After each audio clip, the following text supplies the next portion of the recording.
Hey trading friends, good evening. It's Tuesday evening, the 4th of April 2017.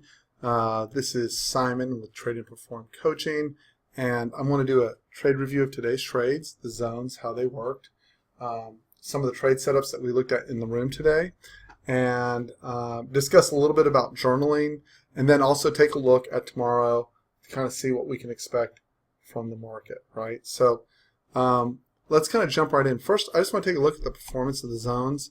If you look, again, these zones have already been posted for tomorrow into onto the private Twitter stream, right? And if you look how we opened up, this was overnight. This is our 8 a.m., 8:30 open right here. And as you can see, coming into the day, we already had a little bit of a downside bias coming into the trading session, right? And then right before the open, we kind of struck out into an uptrend. And so if we blow this up just a little bit, right, the idea behind the zones is that they're strategically placed. They're strategically placed on areas of support and resistance that are based on volume supply from the market, right? And what we want to achieve in the room, there's two things we want to achieve. For our more basic everyday traders, there's a very simple question. Where can I place a trade and have a high odds of getting a buy response out of the market, right? So that I don't have to overthink it, I don't have to overanalyze it. Has the homework already been done for me? Well, all I need to do is figure out context, right? And the answer to that is yes. Now, there's what I call two stages of traders. There's aggressive and extremely aggressive. Extremely aggressive traders try to trade both sides of the market. It can be mentally challenging. You have to get your sequences in order. There's a lot of work that goes into it. It's not that it can't be done, it's harder. And then there's what I like to refer to as simply aggressive traders who are long only. And the majority of the time in ES, the S&P 500 tends to go up the majority of the time. I try to make it, for myself, I want to make it as easy as possible to make money. So I try to focus on the long side of the trade. So if you look, when we opened up, right, just from the performance of the zones, we opened, we rotated straight up into the 2353.73 to 2355.75. Obviously this should have been 75, and we get immediate rejection. And then we proceed to rotate all the way down. And where do we rotate down into? Right into 2349 to 2347. Now, you've got to remember when you're trading ES, you really can't get a lot of religion about which way the market is going. I'll give you a great example. Last night, a gentleman on StockTwits sent me a message going, the market is setting itself up to roll down 40 points, that yesterday afternoon's rally into the close was a complete head fake and we're going lower. He may be right, he may not be right. I don't know. I don't even care, right? What I do care about is my objective is to pull 2 to 4 points out of the market every day. And so in keeping with that count, if I look at the first zone, if I chose to short, I got my 2 points here. And if I look into this area here on the very basic principle, I got 2 points out of this location, or I had the potential to get 2 points out of here and push up. I do have some additional rules that I share in the room about handling the zones, but in this particular case, both locations offered excellent opportunity. If you'll also look, and we're going to erase my beautiful artwork here, when we go and we look a little bit higher from the notes that I had on the day, and I wonder where those notes are. You know what? I bet they're all the way back over here. Here we go. Because I did them on a 24-hour chart. Usually I don't. And you'll see I had 2349 to 2347 labeled as initial support, right? I had 2358 to 2360 as key resistance. And the only caveat I had there is that you had to give it a little bit of room behind in terms of managing your risk to potentially test Monday's regular trading hour high, right? And that made the 2353.73 to 2355.75 zone a valid trade location, right? This is based on my interpretation of the volume profile. It made it a valid trade location, but not a super high odds. And what we do to help traders focus on making money is we say, don't worry about the second touch, don't worry about the third touch, don't worry about the fourth touch, unless you're an advanced trader and you know what you're looking for and you're willing to take the risk. Focus on the first touch of the trade. And as you can see for the day, we had the primary focus was to be, in this case, was to be long, right? And you can see first touch here drove you right back up to the zone. And then we also took a revisit to the mid here in the afternoon. We were looking for responsive buyers there, and we got those responsive buyers. That pushed us back to 23.56. We got a little bit of news in the afternoon from the market. I don't particularly follow news because I don't think it has a big impact. But what you'll notice here in the market is after we had this initial push down, see how we're making consistently higher lows? I'm going to draw that out for you so you can see it really easily. 1, 2, 3, 4. At no point after the initial push down, and even if you look before market, right, at 7:30 in the morning, we were never able on that push down to break below our initial swing low. What does that tell you when you're looking at it? Buyers are in overall control. Could shorts work? Sure. Shorts could work here, here, and here, right? But you got to remember when we're trading, if we were machines, we wouldn't care what the market's going to do. But as humans, we know that we're in bull markets. We only have so much capital to trade. And if you're like most traders, now perfect traders take every trade setup in sequence, right? But that's not what most retail traders do. 2, 3, 5, 10 lot traders do. If they take a loss, they stop trading immediately. So what I want to do, the way I want to make it easy on myself, is I want to focus on purely the highest odds setups, and I want to trade in the direction that the market's going to make easiest. So I like taking trades that give nice retraces and where I see where we're in environments where we're having higher lows and higher highs, right? This was too late in the afternoon. I do not take trades late in the afternoon, but these trades, right, were very prime trades for me. And as you can see from the notes that I put out both in the trade review, which I posted here, and early in the day, my final target for the day was 2360. Why? 2347 to 2360 is 13 points. The average statistic day has a range of somewhere between 7 and 12 points, and this was about as much as we could expect from this particular day. So the zones worked perfectly. You should have a spreadsheet that denoted that so that you can know going forward. That is your you want to know.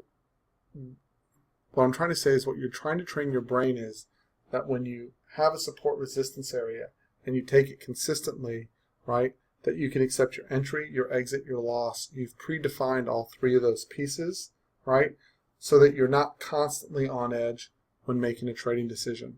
In the room, we add things like tick divergence, size of the stretch, and then we do an active analysis of the price action, right, and that adds to our edge. But at the very core, the zones work, right? So next, let's jump and take a bigger picture. For whatever reason, this gentleman's bearish, and I kind of could see a reason why he's bearish, even if I don't quite buy it. Let me see if I can find my, let's see, we will move this down. There we go, I see the problem. Let's go to our volume profiles. There we are. Those are the ones I wanted to look at. And so we have three profiles that are the most important to us, right? Volume profile tells us something very simple. It's simply, instead of getting price by time, instead of getting volume by time, it's volume by price. And it's much more effective in making decisions, right? And so today, if you'll look, when we were coming in, my key target, and again, I am not a volume profile aficionado. I like to use volume profile to kind of tell me where I think the strongest support and the strongest resistance is and work off of that. I'm not worried about every little hitch.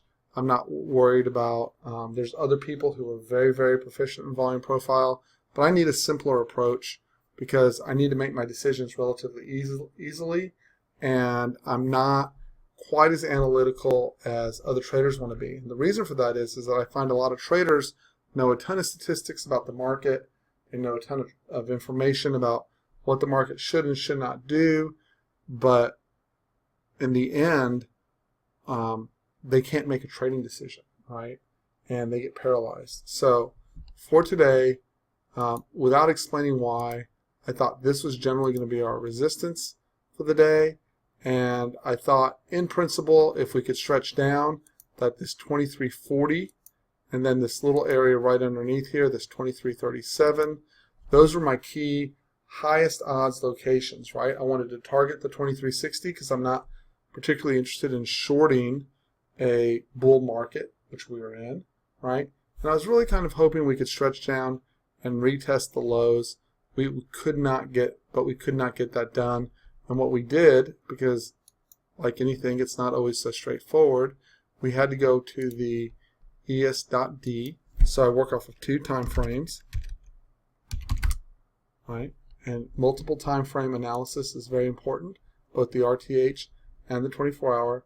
And when I looked at the RTH, I see that I have a high odds location down here right underneath 2350, where I think I can get a response, right? And then again, this 2360 off the 24-hour, and then if we could squeeze behind, maybe we could get to that 2364. Ultimately, my target to the upside is 2380, where we'll complete re-auctioning this poorly auctioned area, right? So what I'm doing there is I'm setting up a framework in my mind for making a decision. I'm writing in my journal. The areas where I want to be most committed are what was just below 2350, 2340, 42, right? And then 2337. That's about as big a stretch as statistically as the market's going to give me that day. And so I can relax about the rest of the price action. I don't have to figure everything else out. And then I'm looking, are we making higher lows or higher highs? And what are my techniques for taking advantage of those through the course of the day, which we cover in the room or I cover in my one-on-one coaching sessions with my clients, right? And then what we're merging, and this is where the real edge is, we're merging the psychological edge with the charting edge of the market, right? Because the truth of the matter is if you could look at volume profile, and there's a lot of guys that love volume profile, but if you could just look at volume profile and go, oh, this is what the market's going to do, right? Well, everyone would just buy a volume profile charting package, and everyone would be millionaires. But the reality is that you have to learn to manage your emotions. You have to learn to manage your risk management. You have to have a methodology for increasing your trade size, right? You have to have a methodology for when are you going to stop trading on the day if things are going wrong. And you have to have a methodology for figuring out what's bothering you as a person. A lot of your, I know a lot of people don't like to hear this, but a lot of your psychological profile and your self-confidence, if you're trying to find that in the market's a real difficult place to get that out of. So get that type of reward out of it. It's a punishing environment. So what we want to do when we come in the room every day is we want to be set with, this is our trade plan, this is what we're looking for. If something's bothering you, you want to go ahead and get it out on the table and say, hey, these are the emotions that are bothering me. And then you also want to realize that almost no matter what you do or how you take that trade, it's not going to be perfect. And I can give you a great example of that. Today, I took a trade right here, long, okay? And I scaled that trade right here. And then in the afternoon, I went and got lunch, I was done with the day, and I have a rule. And that rule says I just don't initiate trades really after 1:30 in the afternoon, but particularly after 2 o'clock, right? And I looked at this, and there was some kind of news about one of the Fed chairs resigning unexpectedly, and the market had rolled down, and I kind of look at it and go, hey, look, we've kind of stopped, but we haven't broken the last swing low, and my target is up here at 2360. And so I had to make a decision, right? And the decision was, well, I don't trade after I already have my money in my pocket. I made money. I'm not going to take this trade. And then what does it do? Sure enough, we pop.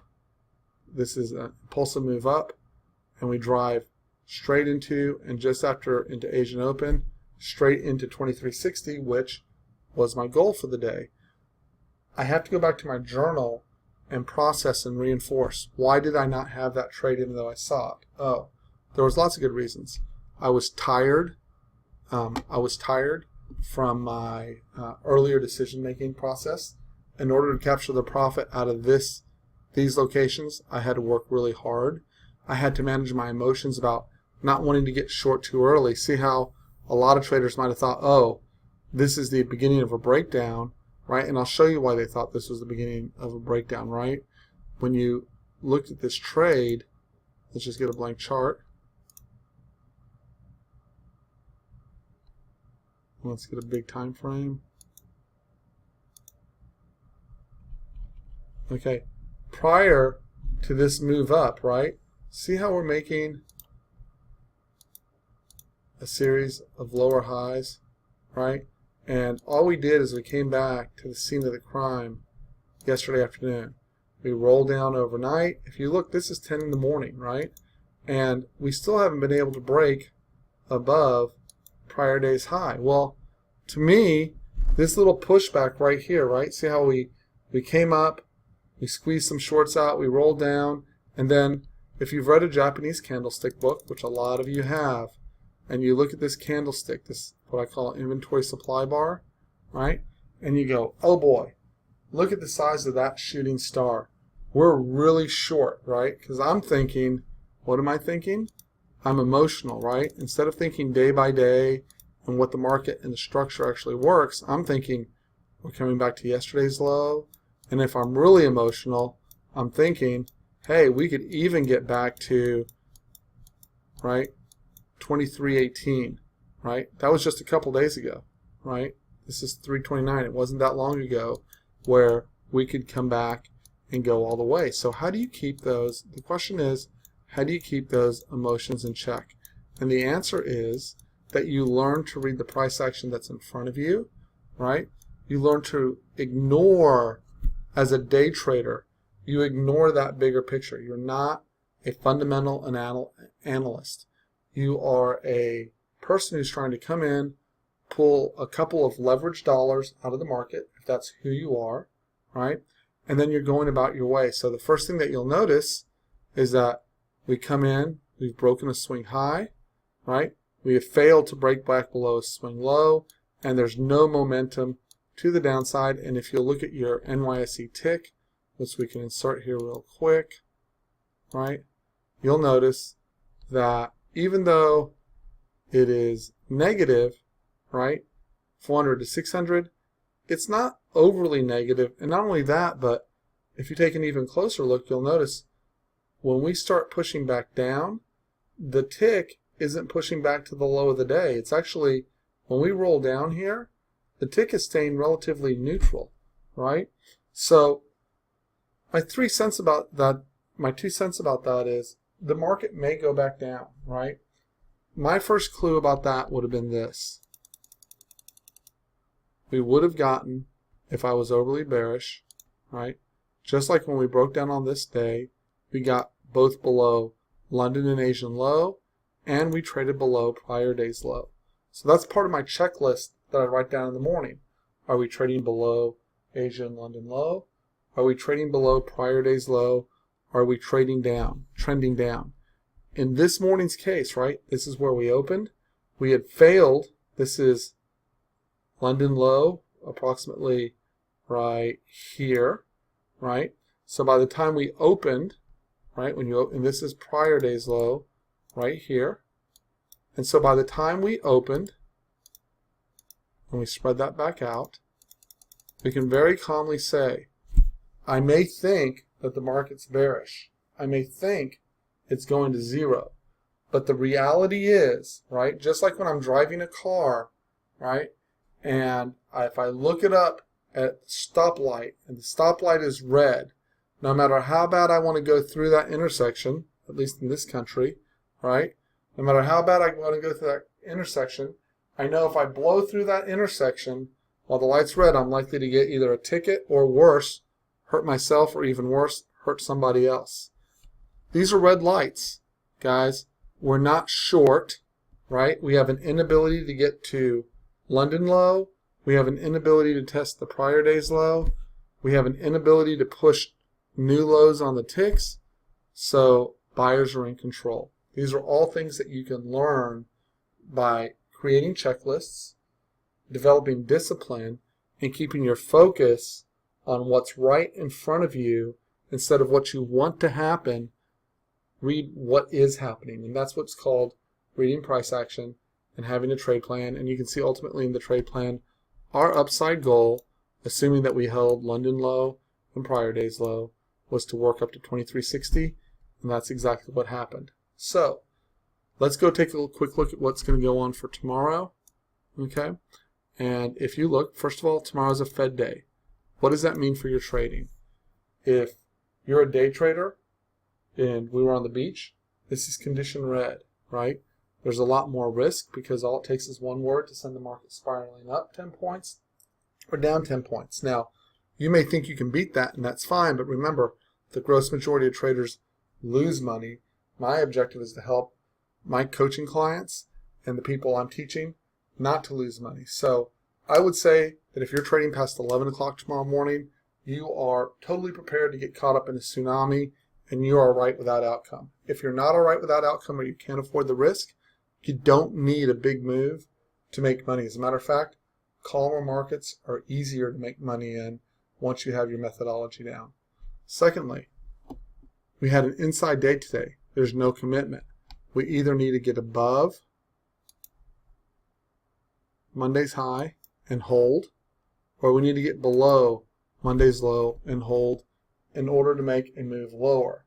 What's standing in the way of that is if we get to 2340, we'll already be at a 16-point stretch, and my guess is it would be very hard to stretch much past 2335. That would be a 20-point stretch down, and this is an area I would expect a response from. So it's unlikely that we get our Armageddon move tomorrow unless the Fed does something dramatic. On the upside, if I get above the high, right, closed at 2356, that's only 5 points, very possible. If I get my 10 to 15 point stretch from here, that puts me at approximately from 56 to 66 to 71, and I believe my resistance area is 74.